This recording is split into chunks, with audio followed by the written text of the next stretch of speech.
तो आज का हमारा टॉपिक है कि इंडिया में गोल्ड का प्राइसेस क्यों कंटिन्यूसली इंक्रीज़ कर रहा है, बार बार ऑलवेज गोल्ड का प्राइस बढ़ते जा रहा है। तो ऐसे मैं 7 रीजन्स बताऊंगा जो कारण है इंडिया में गोल्ड का प्राइस बढ़ने का।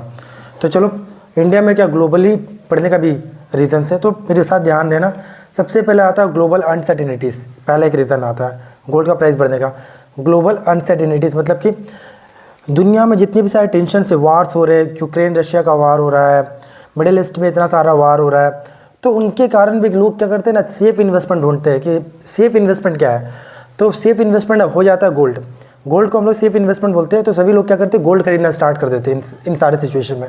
जब गोल्ड खरीदना स्टार्ट कर देते हैं तो इस केस पे क्या होता है, गोल्ड की डिमांड बढ़ जाती है। जैसे गोल्ड की डिमांड बढ़ती है तो उसके प्राइसेस भी बढ़ने लगते हैं। दूसरा रीज़न है डॉलर का वीक होना। देखो इंटरनेशनल मार्केट में, हमारे जो इंटरनेशनल मार्केट है, उस इंटरनेशनल मार्केट में जो गोल्ड का प्राइस होता है ना, वो डॉलर पे कोट होता है। मतलब जो इंटरनेशनल मार्केट है वहाँ पे जो गोल्ड का प्राइस होता है वो डॉलर में कोट होता है। अगर डॉलर वीक होता है उस केस पे गोल्ड महंगा हो जाता है। इसलिए ये भी सेकंड रीज़न है, ठीक है। तीसरा रीज़न है इंटरेस्ट रेट का इफेक्ट। तीसरा रीज़न होता है इंटरेस्ट रेट का इफेक्ट। इंटरेस्ट रेट क्या होता है, तो मेरी बात ध्यान से सुनना।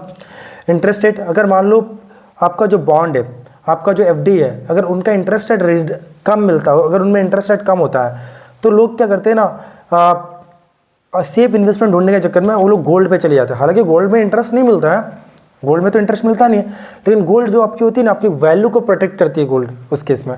तो गोल्ड इन्फ्लेशन के साथ एडजस्ट भी हो जाती है और इन्फ्लेशन को एलिमिनेट भी करती है गोल्ड। इसलिए गोल्ड की तरफ फिर लोग जाते हैं, गोल्ड का डिमांड बढ़ता है, इनकी प्राइसेस भी इंडिया में और भी बढ़ने लगती है और अदर कंट्री में भी बढ़ती है।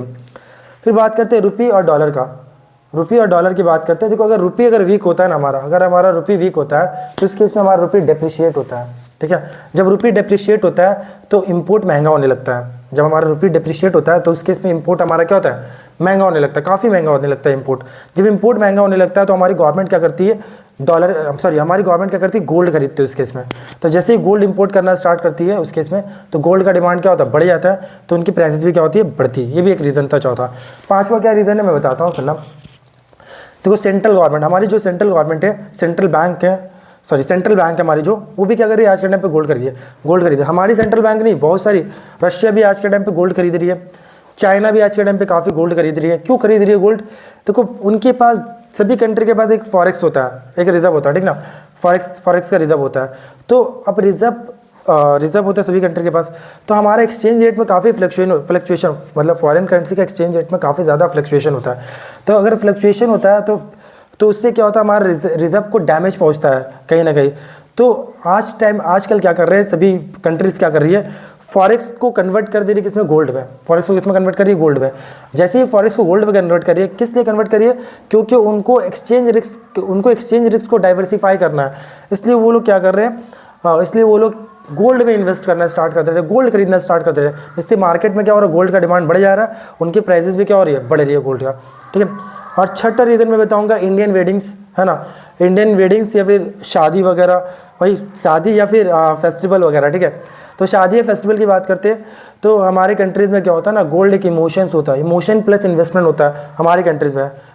हमारे देश में, इंडिया में क्या होता है, गोल्ड जो होता है एक इमोशंस भी होता है और एक इन्वेस्टमेंट भी होता है। जहाँ पे हम लोग शादियों में काफ़ी ज़्यादा गोल्ड खरीदते हैं, ठीक है। शादियों के सीज़न में, दिवाली वगैरह में भी काफ़ी गोल्ड वगैरह हम लोग खरीदते हैं। एक होता है अक्षय तृतीया में भी हम लोग काफ़ी ज़्यादा गोल्ड वगैरह खरीदते हैं।